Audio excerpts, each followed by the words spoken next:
بسم الله الرحمن الرحيم الحمد لله رب العالمين الصلاة والسلام على سيدنا محمد صادق الوعد الأمين وعلى آله وأصحابه أجمعين. Tonight we'll talk about a lady known as ذات النطاقين. This lady had almost 58 hadith of Muhammad ﷺ's tradition. Bukhari and Muslim had almost 13 hadith narrated from this lady. Many of her own children and grandchildren narrated from her. This lady is Asma bint Abi Bakr as-Siddiq. She is Asma, the daughter of Abu Bakr radiallahu anhu.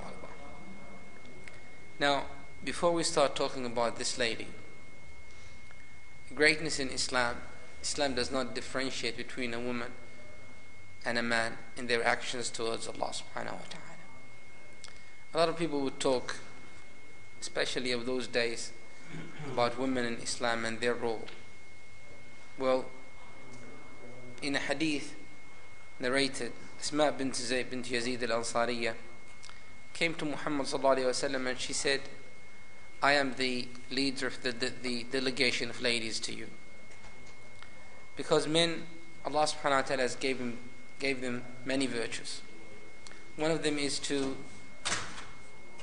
be in congregation of prayers, and also to lead the prayer, also to visit the sick people, and also to witness the janazah prayer, or the dead person's janazah prayer, to go to Hajj as well, the Umrah, to fight for Allah subhanahu wa ta'ala's sake. And then Muhammad sallallahu alayhi wa sallam said, go, O lady, go and tell your own fellow Muslim ladies that you have to know that if a lady, this is very important, if a lady does good to her own husband and tries to satisfy her husband, in other words, not to make the house a hell house, a very, very pleasant house, and if she obeys him, of course, with Allah subhanahu wa ta'ala's, in Allah subhanahu wa ta'ala's permission, doing that equals what you mentioned before. She doesn't need to go and fight to do for that. She doesn't need to go and to do Hajj if she's not able to do that. She doesn't need to even come to the mosque and pray. She doesn't need to go and follow the janazah. All of these things are done in a very simple way. Be a very good wife. A lot of Muslims would talk about women, freedom in Islam, about women, etc., etc. Wallahi, if our mothers are good mothers, good wives, will be good. If our wives are good wives, the children will be good, the society will be good. That's the whole thing. Unfortunately, we just try to emphasize about many different things about women. As a matter of fact, we just want to be with the flow. They talk about women's right, we talk about women's right in Islam. They talk about the freedom of choice, we talk about the freedom of choice in Islam for ladies to choose their husbands. They talk about freedoms of ladies wearing whatever they want to. We talk about that as well. Why are we doing that? Before Islam, ladies were not even considered, especially in the West, in Europe, were not even considered as human beings. When Islam came, Islam also had a balance. Now, no one could say to me that the physical body of a female is exactly as the physical body of a male. Otherwise, those who claim equality would say, when we have the World Soccer, We have it for both. For males and females. Why do we have separate? Sometimes we are very stupid. They say it's equality. Islam talks about justice. Of course it's equality, but it's justice in a justice way. Now, the issue of women in Islam is very important. And when we talk about this lady, we'll know how much Islam gave this lady radiallahu anha wa ardaha, and how much of the secrets of Islam she kept radiallahu anha wa ardaha, and she preserved at the time of need. And she was also delegated for a very important role in keeping Muhammad sallallahu alayhi wa sallam's secrets. Now, this is to show that ladies in Islam are very important. As a matter of fact, Allah subhanahu wa ta'ala's messenger told us to choose for ourselves good ladies. And the same thing Khadija radiallahu anha chose for herself a good husband, Muhammad sallallahu alayhi wa sallam. The story of this lady radiallahu anha wa ardaha, her name is Asma bint Abi Bakr as-Siddiq.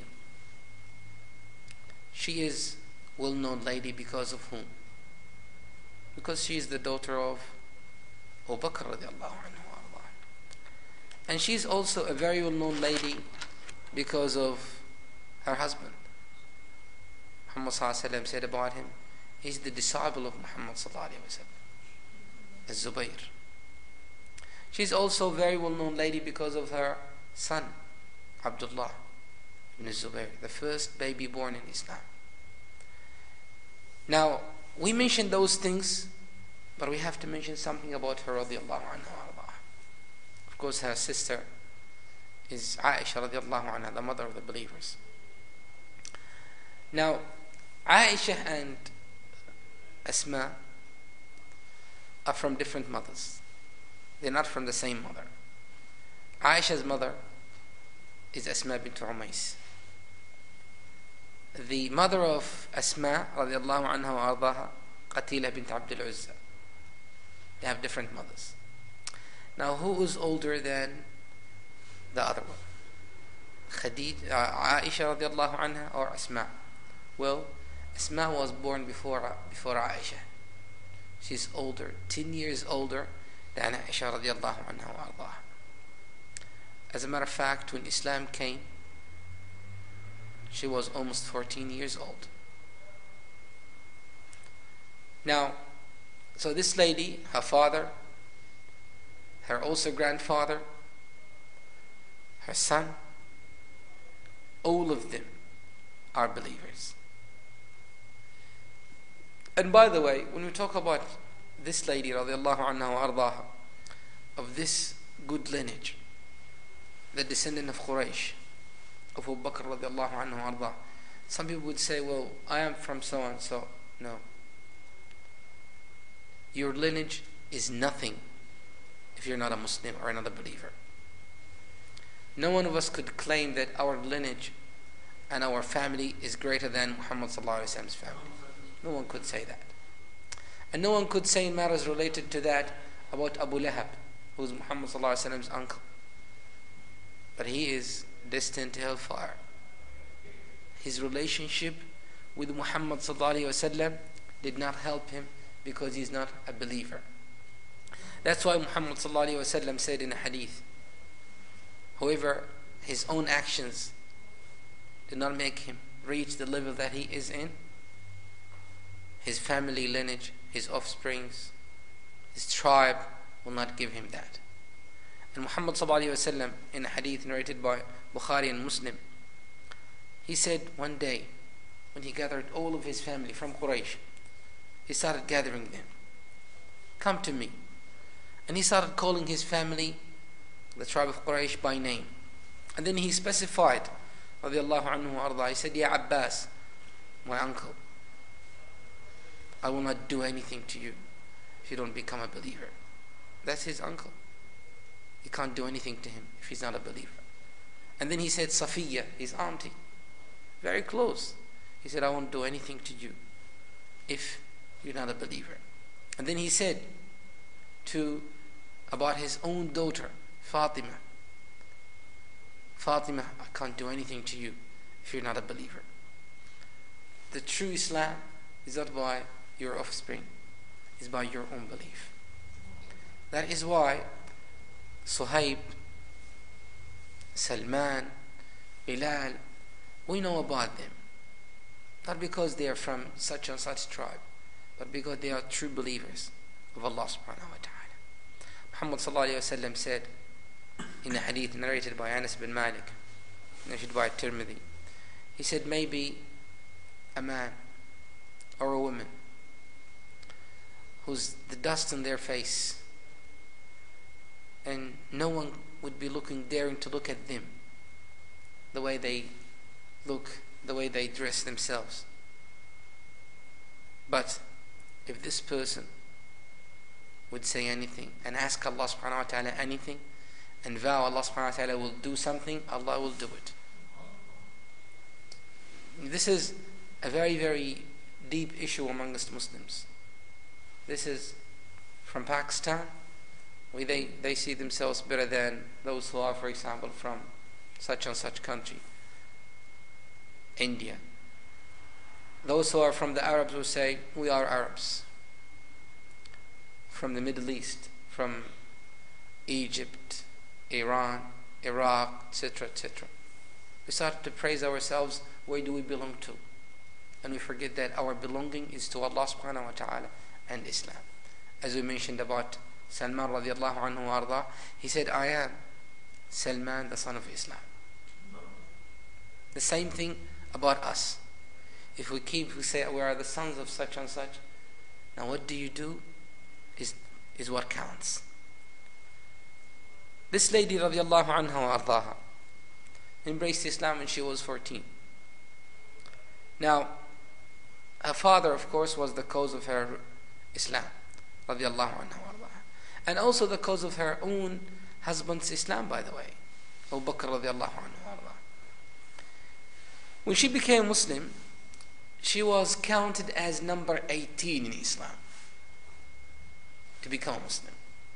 Now, a lady and number 18, radiallahu anha ardaha. The first one in Islam was Khadija radiallahu anha, before anyone else. Khadija radiallahu anha was the first one to embrace Islam. Now, let's talk about her role and what did she do when Muhammad sallallahu alaihi wasallam decided to move to Medina. Now, the first thing that Muhammad sallallahu alaihi wasallam, when he decided to move to Medina, he told Abu Bakr indicatively that, and Abu Bakr wanted to go, radiallahu anhu arda, her father. Muhammad sallallahu alaihi wasallam said, wait, may Allah give you a companion. In other words, I might be your companion. And revelation came that Abu Bakr should be the companion of Muhammad sallallahu alaihi wasallam in that journey. So Abu Bakr radiallahu anhu waited.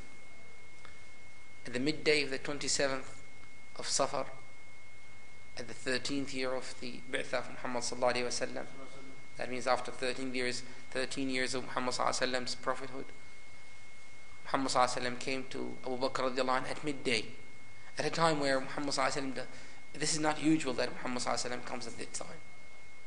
When he comes sallallahu alaihi wasallam to Abu Bakr, he asked Abu Bakr radiallahu anhu, he said, I want to talk to you, but in a very top secret. Then Abu Bakr radiallahu anhu arda, his wife, his two daughters, Asma and Aisha. Asma by that time almost 27. Aisha by that time almost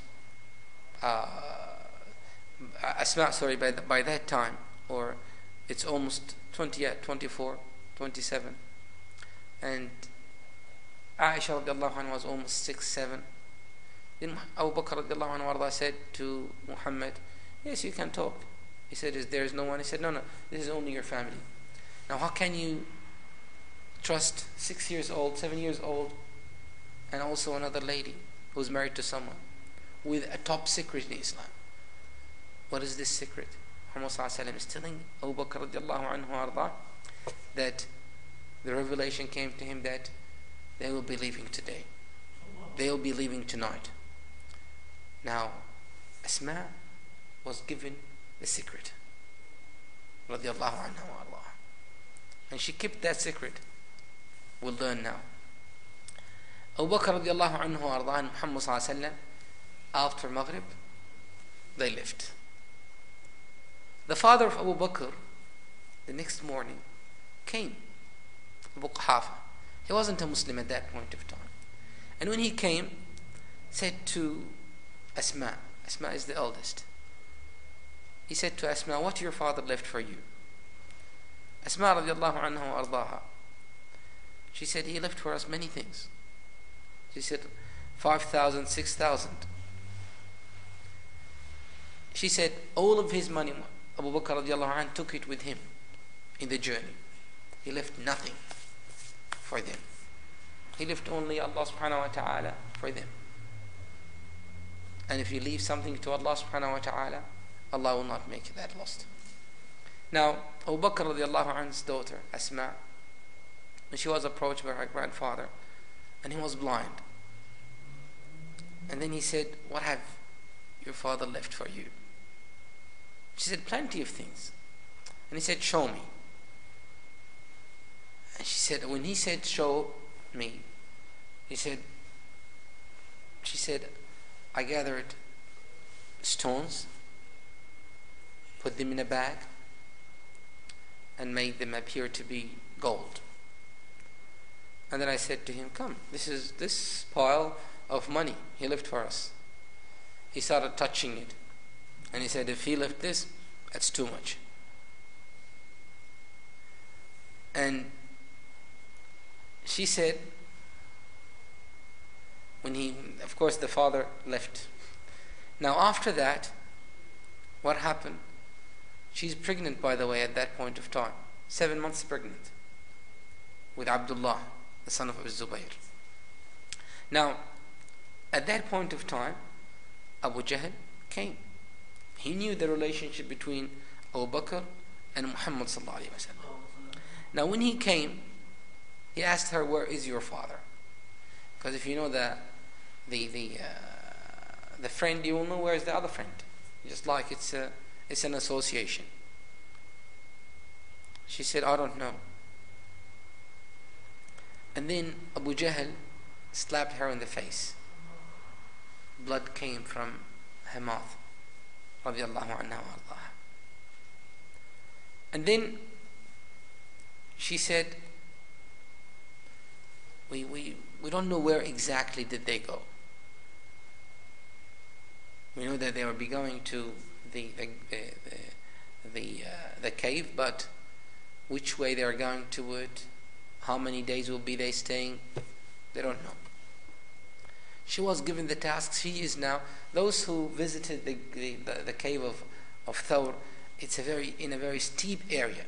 It's a very difficult, a healthy, athletic person, is difficult for them to reach that point. 2 hours or so. She was pregnant, and she would come at night. So it's not, and it's very dark. How do you know it's very dark? It's at the end of the lunar calendar month. It's very dark, and it's a mountain. She will be coming, radiallahu anha wa ardaha, with the food. So she's carrying the baby inside and carrying the food outside. And at night, no one with her. Now, and she was interested by that because Quraysh will not think that a lady who's pregnant would go at night and give Muhammad sallallahu alaihi wasallam the food. That's difficult. Some say it was during the day, just before Fajr time, because during night Abdullah will come. Anyway, even if it's during midday, it is difficult to climb that steepy mountain. Now, she started to, and it was almost 3 miles, the journey to that cave, up and down 3 miles from her place. Very long journey, carrying food for 2 persons. And Subhanallah, this shows that Abu Bakr radiallahu anhu arda was very successful in the education of his children. I mean, you can't. Aisha radiallahu anha arda, 6-7 years old, was entrusted with a secret. Asma was also entrusted with also a great mission and a secret. That's the education, the sort of education that you get the result of it at the time of need. A lot of people, when they want to educate their kids, when they see someone good, say, I want my kid to be like that. It's not a click. No, you need to work on that. Work on that and work on that and work on that, and then Allah will give you. It can't be just like a click. That's why when Muhammad sallallahu alaihi wasallam taught us, he taught us how to choose the wife, what to say when we marry, and what to say when we sleep with the wife, and what to say to the kid, what to do with the kid in all stages. How do we treat them in an Islamic way in all stages? And then when they reach the age of puberty, your mission is almost complete. Then it's to Allah subhanahu wa ta'ala. You do your duty, Allah subhanahu wa ta'ala will also give you the duty that you've given to him. When a man came to Umar radiallahu anhu and complained, he said, my son had beaten me. And then Umar radiallahu anhu said to the son, why would you do that? He said, hang on, Amir al-Mu'minin, stop. He said, why? He said, ask him, what lady did he choose for me to be my mother? What he taught me of Islam, Quran or the Sunnah Muhammad sallallahu alaihi wasallam. And then he asked him, he said to him, what did you teach your son? He said, of course nothing. He didn't say anything to Umar radiallahu anhu. As a matter of fact, the son said, he didn't teach me anything. Then Umar radiallahu anhu arda, قطعت ابنك قبل أن يقطعك. You're the one who served the relationship between you and your son before he does that. You cannot imagine someone coming to collect the harvest if you didn't do any plantation. If you see at the time of plantation people are coming to take their harvest, you also take what you plant. If you do not take care of it, excuse me, nothing. Allah subhanahu wa ta'ala will give you if you do your effort. And Allah subhanahu wa ta'ala will make it successful if the intention is good. If you work with that boy from the early stages, even if that boy at some time will be deviated here and there, they will come back to what you taught them. But from the first and the beginning, it is very dangerous. Nowadays, a professor visiting Sydney from the States, he's visiting Sydney to teach or to tell that 9 months baby could actually start learning to read. Could start learning to read. Before that in Islam, even before even the actual marriage, and even when the baby is inside, the food that you eat should be halal, etc., etc. Should be halal all the way. But these things are taught by Islam and then it is very, very dangerous to make your child, especially at this time and age and places, to make them open for everything. You are their protector, their guardian. That's why Muhammad sallallahu alaihi wasallam said in a hadith, كلكم راع وكلكم مسؤول عن رعيته. Each one of you is a leader in their own family, and Allah will ask you about that. And then Muhammad sallallahu alaihi wasallam said, how can you meet Allah subhanahu wa ta'ala if you lose your own family? Now when you do your best, you educate them, one of the most important things is to be a good example, to have that sense that you want to educate them. يا أيها الذين آمنوا قوا أنفسكم وأهليكم نارا وقودها الناس والحجارة. Allah is saying to us, all people and believers. Protect yourselves, that's understandable. And we can protect ourselves, myself. But how about my family and your family? In other words, you could be the cause of taking them to hellfire or protecting them from it. And this is our ultimate goal as Muslims. Now, Asma radiallahu anha wa ardaha was given this responsibility of taking care of catering for Muhammad sallallahu alaihi wasallam. Do you think that just comes like that? Just like Asma was somewhere and then Abu Bakr said, yeah, start like this. It's just like when you ask your kids,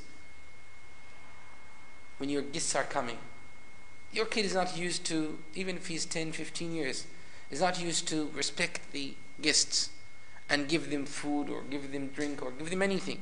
Say to them, come and give us some drink.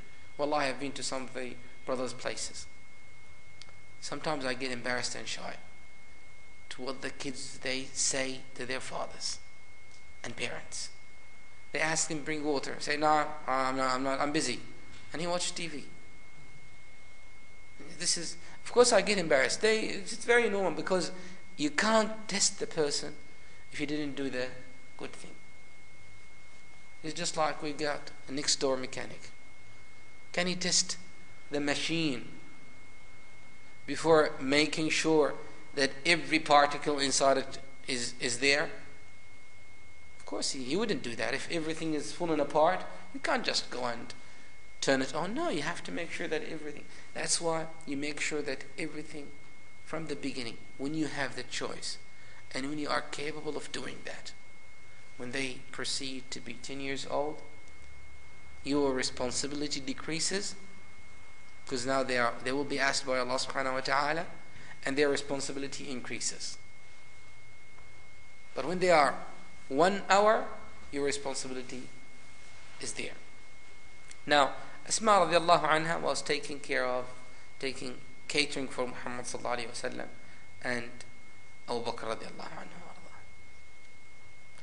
Every night, Asma radiallahu anha wa ardaha will come and give Muhammad sallallahu alayhi wa sallam and her father Abu Bakr food.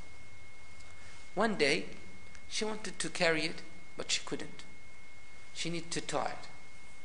What did she do? She, in front of Muhammad sallallahu alayhi wa sallam, she was having almost like a belt around her waist. She took it and teared it twice, so it becomes 2, and wrapped it, radiallahu anha wa ardaha.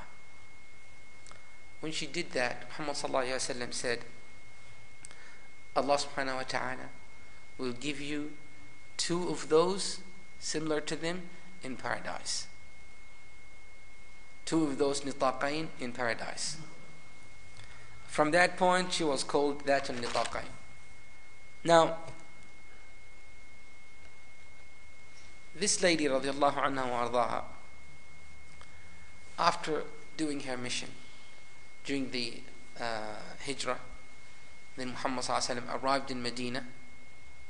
This lady radiallahu anha wa ardaha is to take her family also to Medina, of course with her husband Az-Zubayr radiallahu anhu.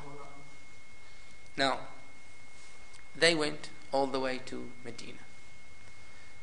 When they arrived in Medina, she was pregnant when she was catering for Muhammad sallallahu alaihi wasallam and Abu Bakr radiallahu anhu wa ardaha. So she's, by this time she will be delivering the baby. When she arrived in Medina, the rumor started to be that all the Muslims now 4 months or 3 months, there is a spell from the Jews that the Muslims can't have any child. Now, when she came and she gave birth of this son, the son of Az-Zubayr, the son was taken to Muhammad sallallahu alaihi wasallam. The first to hear was the sound of adhan by Abu Bakr radiallahu anhu arda, and the first saliva to touch him was the saliva of Muhammad sallallahu alaihi wasallam, and he was named by Muhammad sallallahu alaihi wasallam Abdullah, the slave of Allah subhanahu wa ta'ala. Now this lady brought the glad tidings for the Muslims.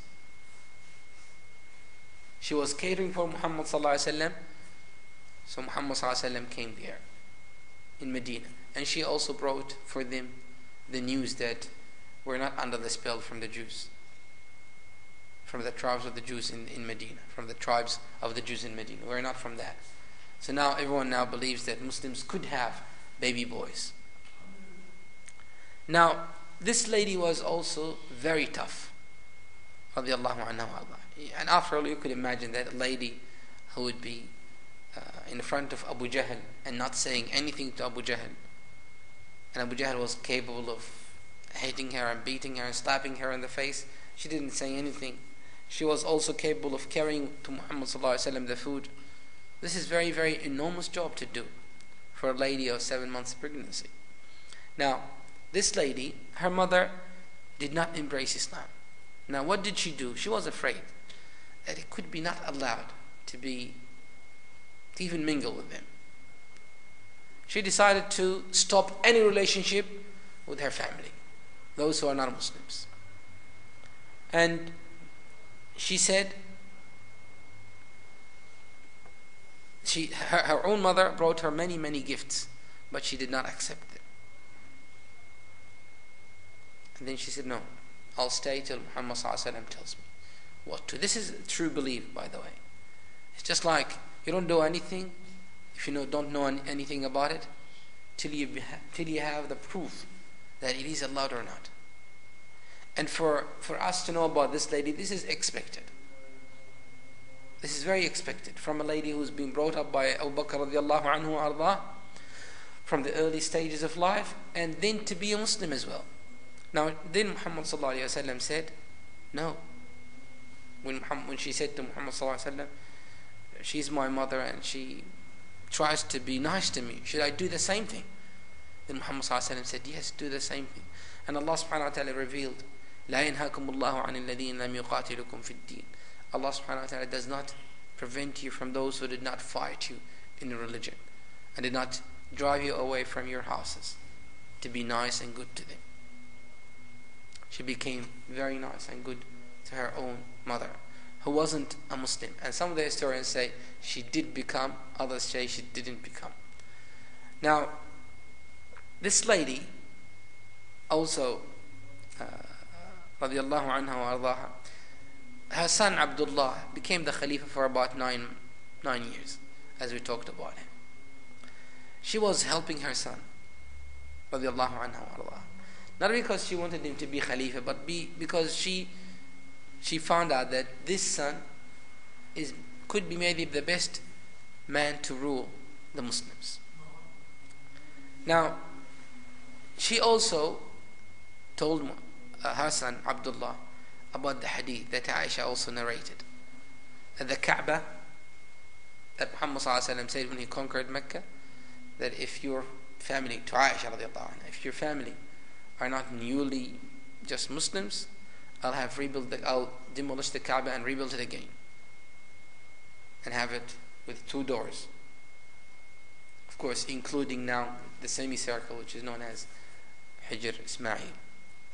So Az-Zubayr radiallahu anhu was encouraged by his mother to do it, and he rebuilt the Kaaba. He rebuilt the Kaaba under the instructions or under the blessings of his own mother, Asma radiallahu anha.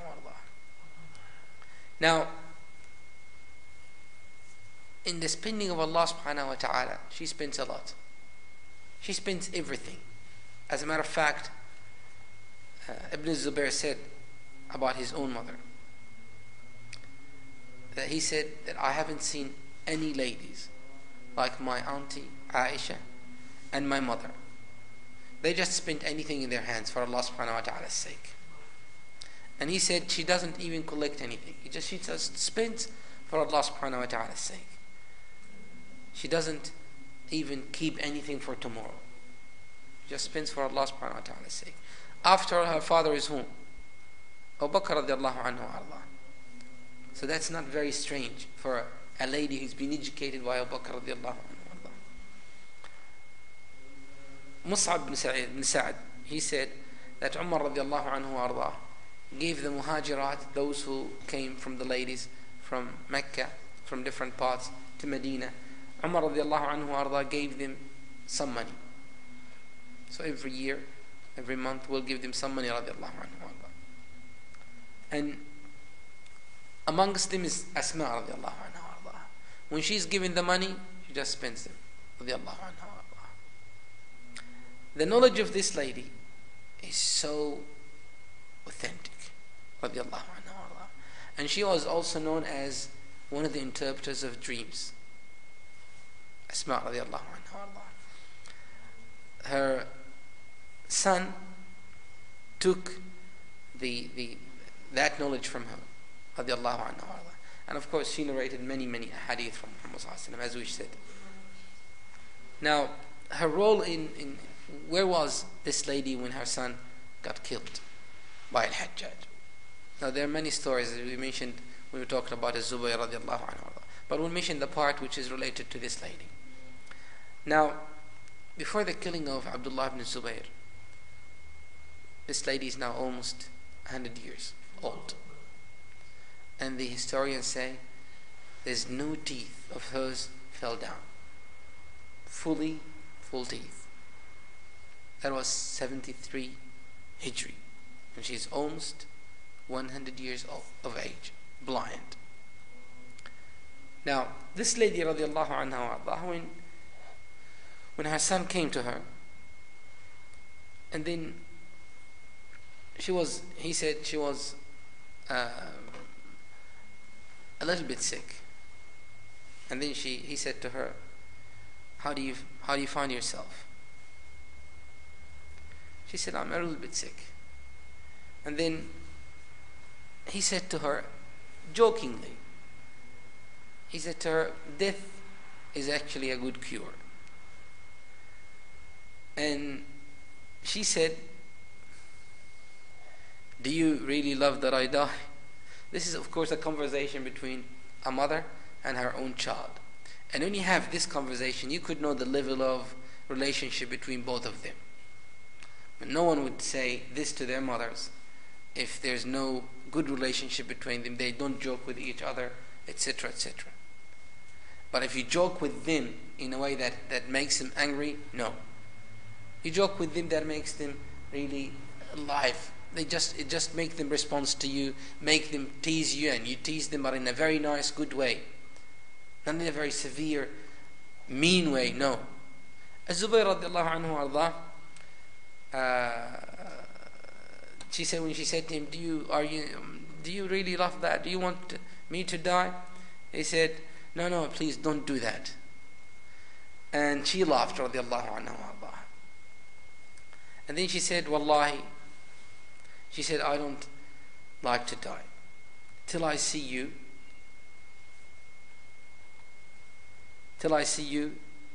or till I see that you are victorious and rolling, or I see you killed. So when you are rolling, that's what I want, and when you are killed, that's what I also want, for Allah subhanahu wa ta'ala's sake. And then she said to him, if they give you any plan which is sacrificing your honor and sacrificing your position and sacrificing what you fight for, don't accept it. She was encouraging her son to be brave, because he wasn't fighting to be a leader, by the way. He wasn't fighting to be a leader, and she wasn't encouraging him to just fight for leadership. But she knows radiallahu anha that this man is the best of men at that time. Radiallahu anhu. Now, and then she said to him, don't accept any plan that they give you, any negotiation, any compromise they give you, because you fear death. And then he said to her, I'm afraid when they kill me, they will crucify me. And she said, no, don't worry. If the sheep is slaughtered, she doesn't care. It doesn't care whether they peel the skin or they cut it in pieces. It doesn't care. She was giving her son a lesson that if you do it for Allah subhanahu wa ta'ala, it should be for Allah subhanahu wa ta'ala. Now, Az-Zubayr was killed, radiallahu anhu. When he got killed, the news came to Asma radiallahu anha. Now who killed him is the troop of Al-Hajjaj. Al-Hajjaj came to Asma. She was the only Sahabiya from the Muhajirat who was alive at that point of time, at 73. A great Sahabiya and very tough, radiallahu anha.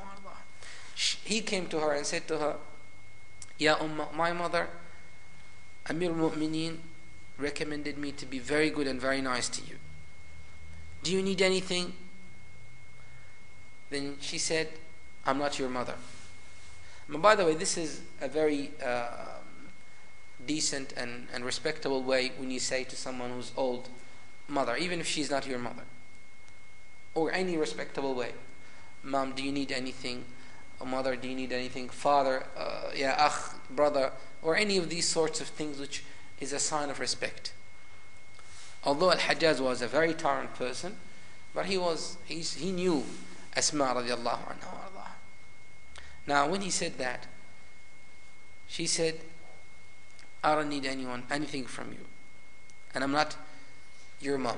I am the mother of the one who's been hanged and crucified there. And then she said, I'll tell you something what Muhammad sallallahu alaihi wasallam said. Muhammad sallallahu alaihi wasallam said, from Thaqif there will be a kadhab, a liar, and a leader, Mubayyir, a leader from the Munafiqeen. The liar, we know him, Al-Mukhtar al-Thaqafi. She meant that person. But the leader of the Munafiqeen is you. And she was pointing to the Hajjaj. Hajjaj is very tough. He just killed many people. And he wouldn't care to kill this lady, but he was afraid to do anything to her. And then he said, do you mean that she said, yes, of course, I mean that. She said to him, do you mean that? He said, do you mean that I'm the leader of the Munafiqeen? She said, yes, I believe that you are what Muhammad sallallahu alaihi wasallam referred to. Now, after a few days, this lady radiallahu anha wa ardaha died.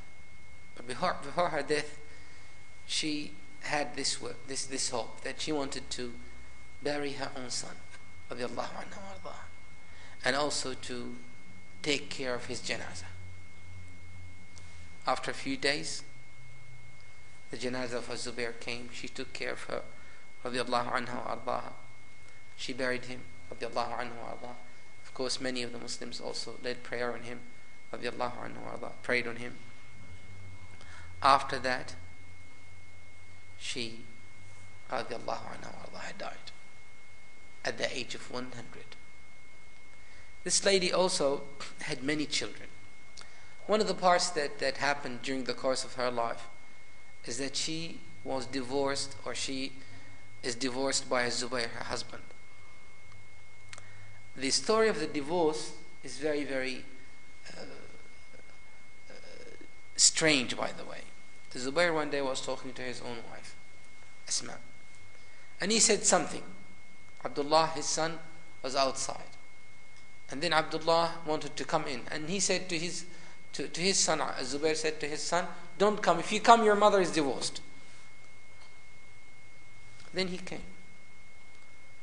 And she was divorced, radiallahu anha. Anyway, the story behind this, she was divorced, radiallahu anha, although she was with Zubayr before the divorce, of course, in the Battle of Al-Yarmouk at the 15th year. Now, if anything, a divorce happened between two persons, it doesn't mean any one of them is bad. This needs to be rectified and changed in our mind. Because if we hear about a divorce, the first thing that comes to our heads is one of them is bad. And usually the poor lady. Asma, a great lady radiallahu anha wa ardaha, Az-Zubayr, a great man radiallahu anhu wa ardaha, and they got divorced. They divorced from each other. The same thing with Zayd ibn Haritha and Zainab bint Jahsh. No one could say anything about them. Wallahi, I know examples from us. My auntie used to be the wife of someone called Abdullah, and then they got divorced, and she remarried again. She died long time ago. May Allah bless her. And then the relationship between her ex-husband, still, he used to come and visit her. Of course, when her children are there, it's just like no one said anything wrong about this man or anything wrong about her. It started to change, especially those days. Ill feelings and ill thoughts about maybe that lady was going that way or this way. And usually the first to be blamed is the lady. We have to stop this. That is why Allah subhanahu wa ta'ala is making it a very, very severe punishment for anyone who attributes or slander or say anything about a lady, especially a lady, in her honor. Either prove it or be punished. Now, this lady radiallahu anha wa ardaha had many children radiallahu anha wa ardaha from Zubair, of course. And Abdullah was one of them. Urwa, very well known man. And also Al-Mundhir, Asim, Al-Muhajir, Khadija Al-Kubra, Al-Hasan, and Aisha. These are children of this great lady radiallahu anha. This great lady radiallahu anha wa ardaha was the first, or number 18 in Islam. She was also the first of the ones to hear about the hijrah of Muhammad sallallahu alaihi wasallam. She was given the responsibility of catering for Muhammad sallallahu alaihi wasallam during the 3-day stay in the cave of Thawr. She was also the first one to give birth for a baby born in Islam in Medina. She was also a lady who had many descriptions radiallahu anha wa ardaha. She was of the last muhajirat, or she was the last person of the muhajirat to die in Mecca. She died in Mecca at 73 hijrah. May Allah subhanahu wa ta'ala bless her, and may Allah subhanahu wa ta'ala make her of those who are accepted and blessed. And Allah subhanahu wa ta'ala, we ask Allah subhanahu wa ta'ala to make us learn from the stories of these great companions of Muhammad sallallahu alaihi wasallam. Wa akhiru da'wana alhamdulillahi rabbil alameen.